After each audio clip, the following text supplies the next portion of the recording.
Nararamdaman mo na ba na parang ang universo ay palihim na kumikilos para sa iyong pabor? Nabigla na lang, nagbabago ang takbo ng buhay, dumarating ang pera ng madali, may mga pagkakataong lumilitaw, at sinusundan ka ng swerte saan ka man magpunta. Well, may isang bagay na pambihira ang malapit ng mangyayari. Pagkatapos ng Marso 28, isang bihirang kosmikong pagkakaayos ang magbabago ng kapalaran para sa ilang mapapalad na zodiac signs. Hindi lang sila magiging maswerte, para silang magnet ng jackpot. Kung matagal mo nang hinihintay ang isang senyales, ito na yon. Nakaayos na ang mga bituin at maaaring magbago ang iyong tadhana magpakailanman. Manatili ka lang. Baka isa ka sa mga napili. Ang Marso 28 ay hindi basta-basta petsa sa kalendaryo. Ito ay tanda ng isang makapangyarihang pagbabagong magaganap sa kosmikong kalagayan.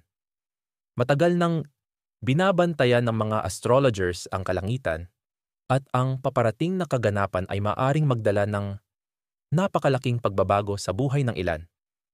Isang bihirang enerhiyang pagbabago ang inaasahang kakalat sa buong universo. Magbubukas ng mga pintuan ng kasaganaan, kaunlaran, at bigla ang swerte. Pero narito ang twist. Hindi ito para sa lahat. Iilan lamang sa mga zodiac sign ang nakaayon ng perpekto upang matanggap ang regalong ito mula sa kalangitan. Ang mga napiling signs na ito ay papasok sa isang gintong panahon kung saan lahat ng bagay ay tila biglang naayos. Kung ikaw ay nahirapan, nanatiling nakatigil, o matagal nang naghihintay ng iyong malaking pagkakataon, maaaring ito na, ang sandaling ibulong ng universo sa'yo. Panahon mo na. Sa ilang saglit, ibubunyag namin kung aling mga zodiac signs ang mapapalad at bakit ang pagbabagong ito ay maaaring gawing magnet ng jackpot ang kanilang buhay. Pero bago iyon, unawain muna natin kung ano nga ba talaga ang magaganap pagkatapos ng Marso 28. Ano ang mangyayari pagkatapos ng Marso 28? May isang mahiwagang enerhiya na namumuo sa kalangitan. Pagkatapos ng Marso 28, isang makapangyarihang astrological event ang magaganap. Isang bihirang pangyayari na hindi pa nangyari sa loob ng maraming taon.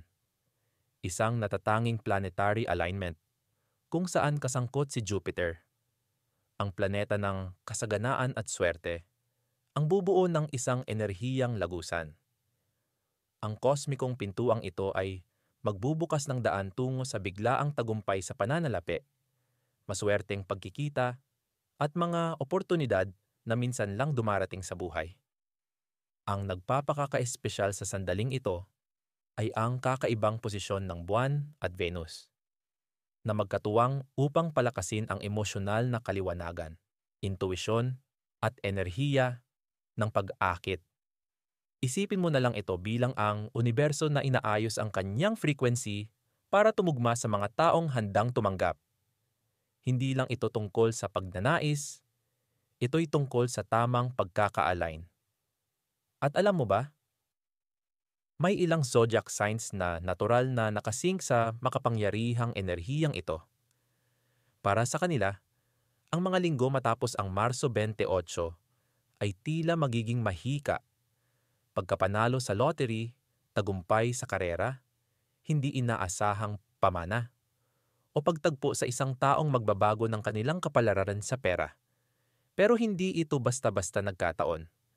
Ang universo ay laging kumikilos ng may layunin, at pinili nitong pagpalain ang ilang signs sa partikular na dahilan. Ito ay tungkol sa tamang timing, enerhiya, at ang mga papel na kailangang gampanan ng mga sign na ito sa mas malawak na kwento ng 2025. Sa ilang saglit, ihahayag namin kung aling mga zodiac sign ang naka-align sa kayamanan at kung bakit. Pero bago iyon, balikan muna natin ang nakaraan. Sa mga sinaunang propetang, matagal nang nakita ang sandaling ito bago pa natin ito namalayan. Mga propesiya at pahiwatig. Ang mga babala na Hindi pinansin daang taon na ang nakalilipas.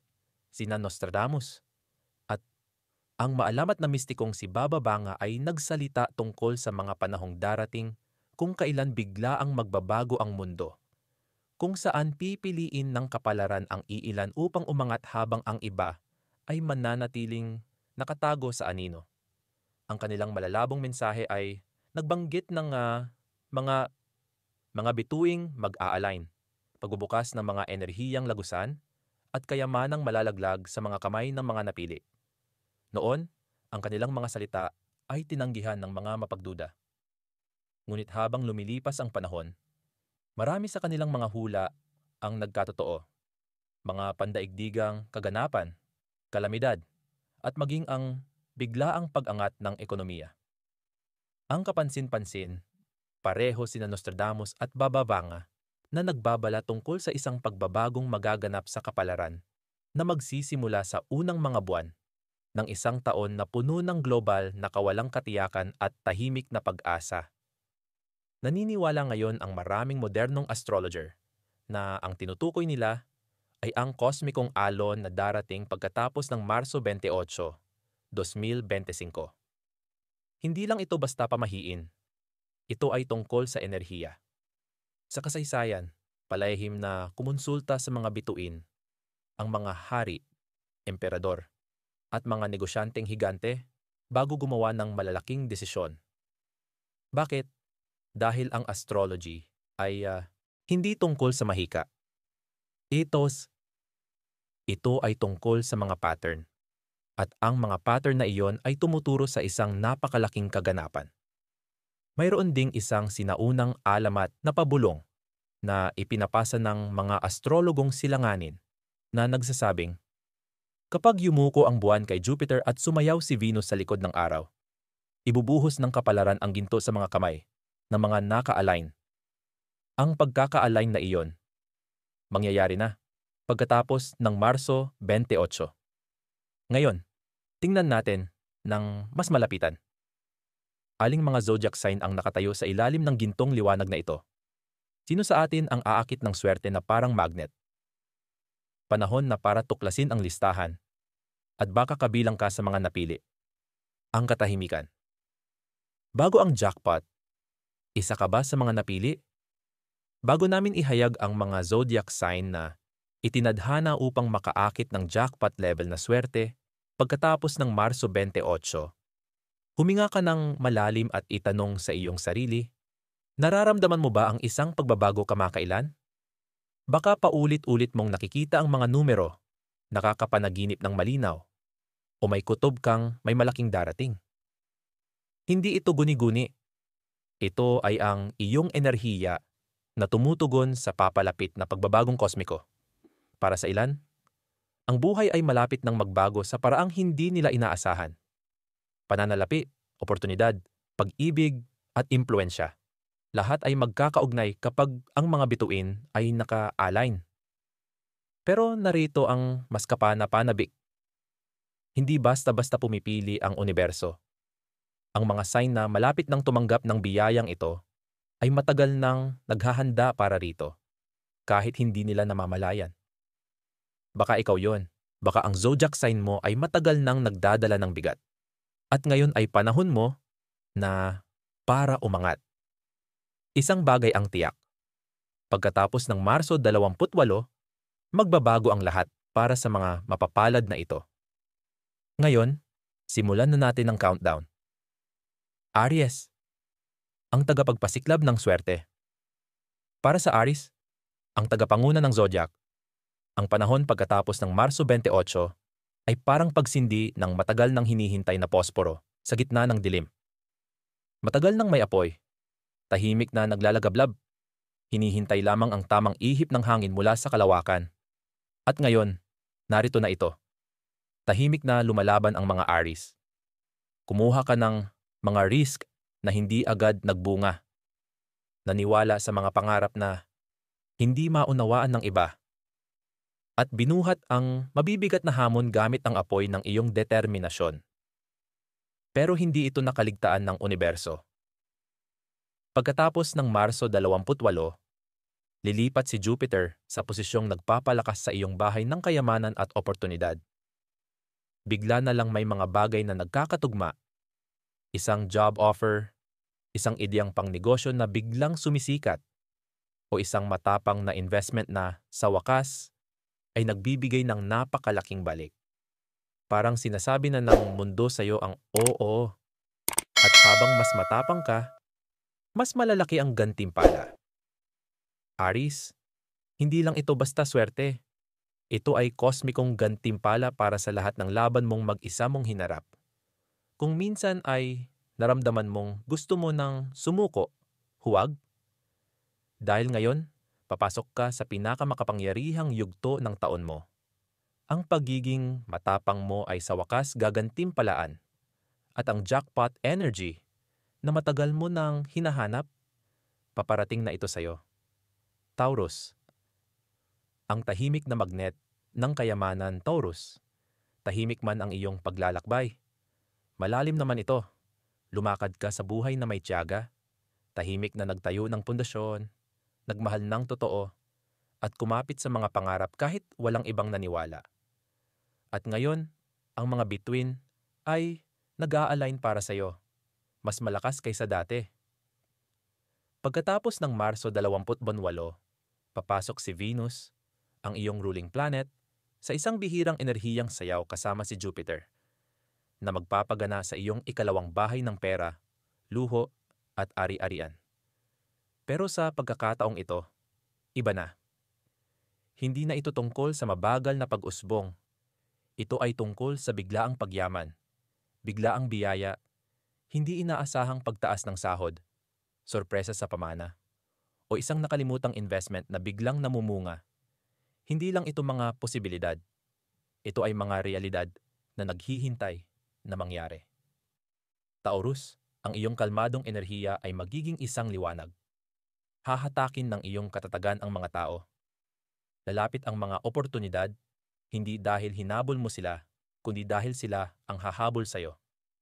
Ito ay dahil sa iyong magnetism, katapatan, at tahimik na tibay na gustong gantimpalaan ngayon ng universo.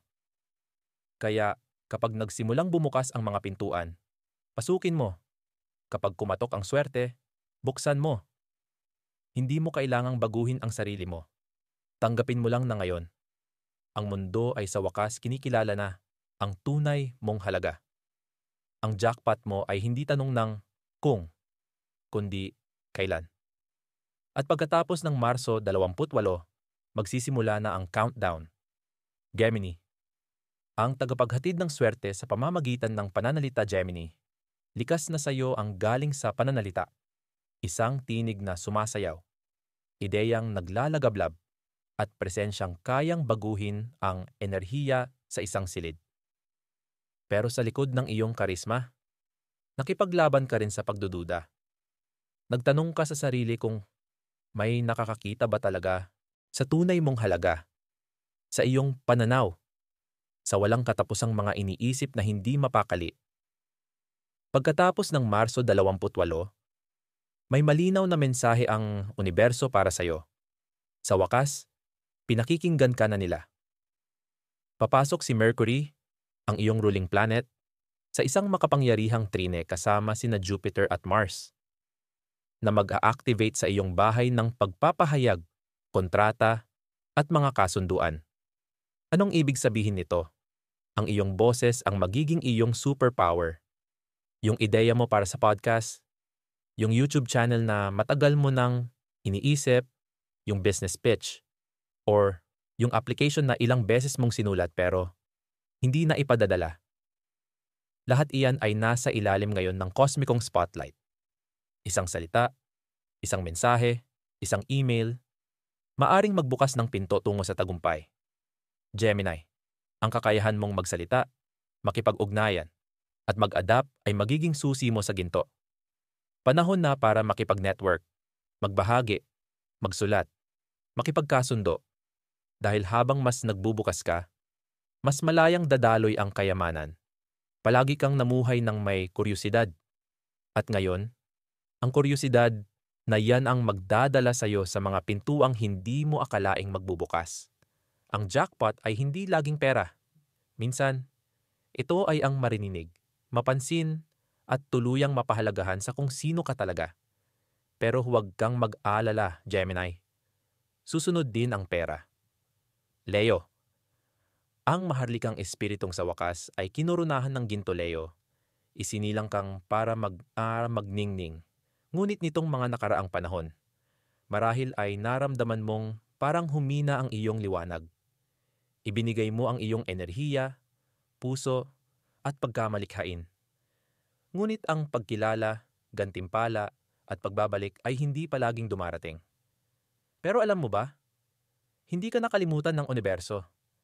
Pagkatapos ng Marso 28, maa-activate ang iyong ikalimang bahay ng kasikatan, kayamanan, at matapang na pagpapahayag ng kosmikong trio, sina Jupiter, Venus, at ang araw.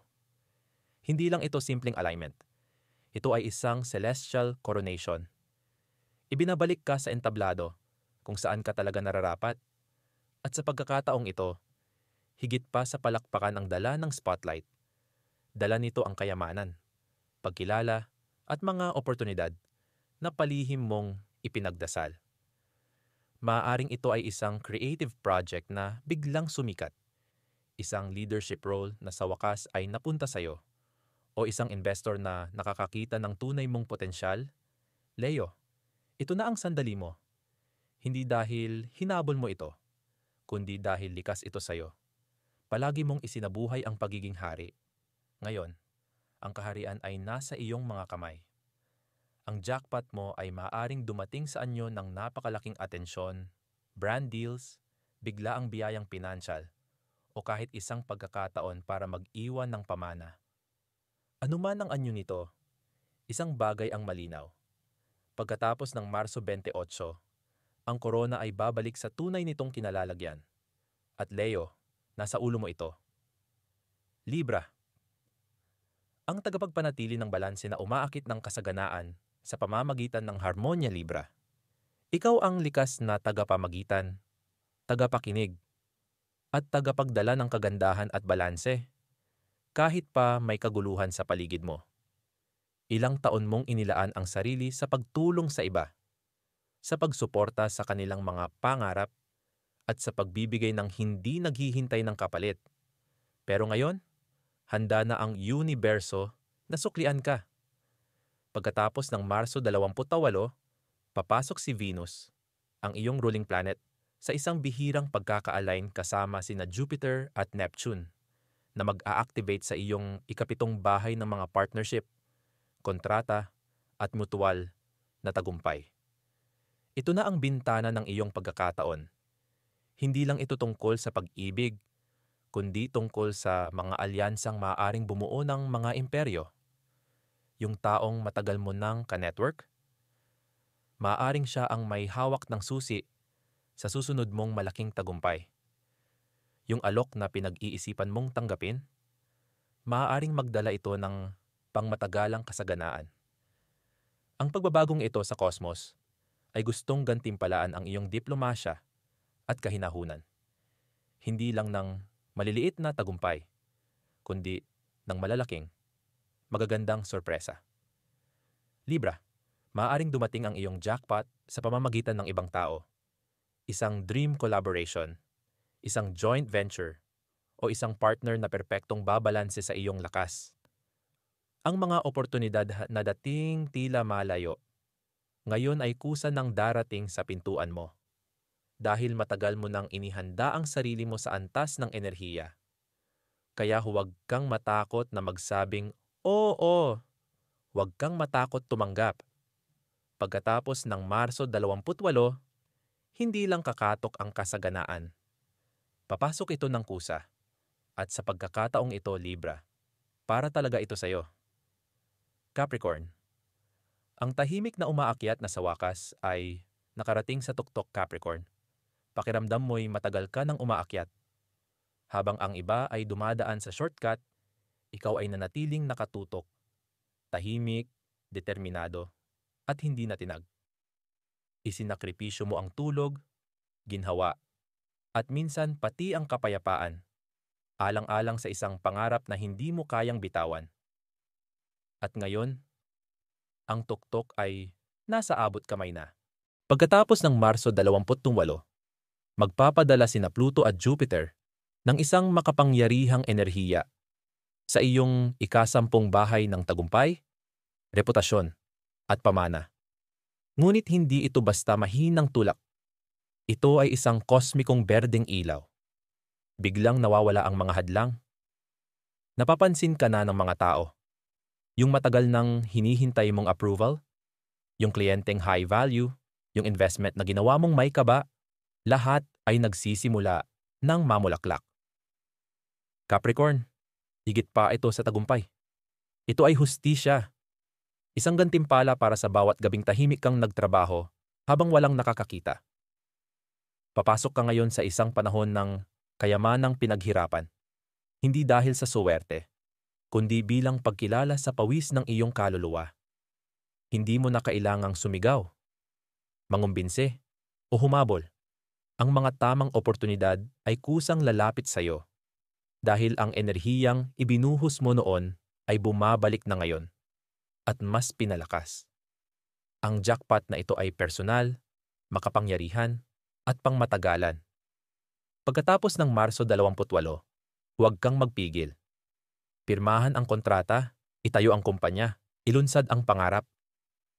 Dahil ngayon, Capricorn, hindi ka na nilalabanan ng bundok. Inaangat ka na nito sa tuktok.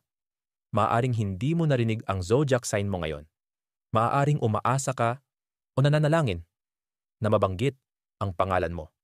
Na sa pagkakataong ito, ang mga bituin ay ituturo ka.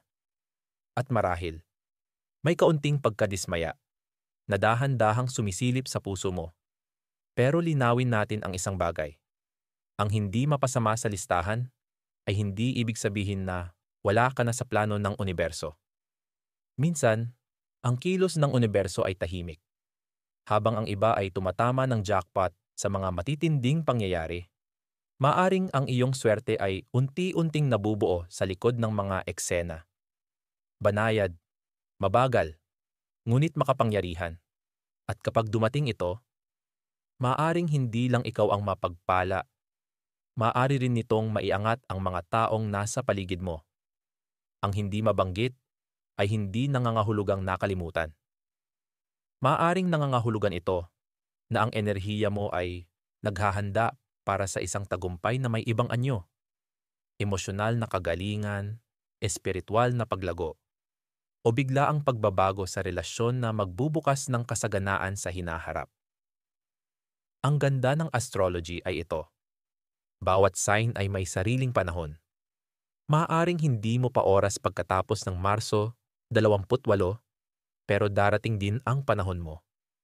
At kapag dumating iyon, dadalhin ka nito sa tamang lugar, sa tamang oras, kung kailan handang-handa ka nang tanggapin ito. Kaya huwag kang lalayo. Manatiling bukas, manatiling naka-align. Dahil ang universo ay may alaala at hindi nito kailanman nakakalimutan ang pusong matiyagang naghihintay upang mamukadkad. Maaaring buksan ng mga bituin ang pinto, pero ikaw pa rin ang kailangang tumawid dito.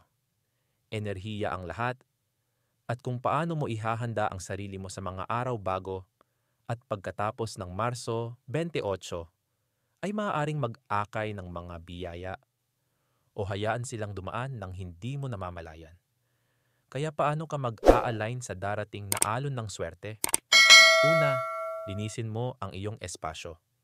Pisikal at espiritual. Linisin ang iyong tahanan, lalo na ang pintuang bahagi kung saan pumapasok ang enerhiya. Magsunog ng sage, sindihan ang puting kandila, o maglagay ng mangkok ng asin sa iyong lugar ng trabaho para sumipsip ng negatibong enerhiya. Para mo nang sinasabi sa universo, handa na ako. Sunod, isulat mo ang iyong mga intensyon. Maging malinaw. Ano ang gusto mo? Bagong trabaho? Kalayaang pinansyal? Biglaang biyaya? Sabihin mo. Isulat mo.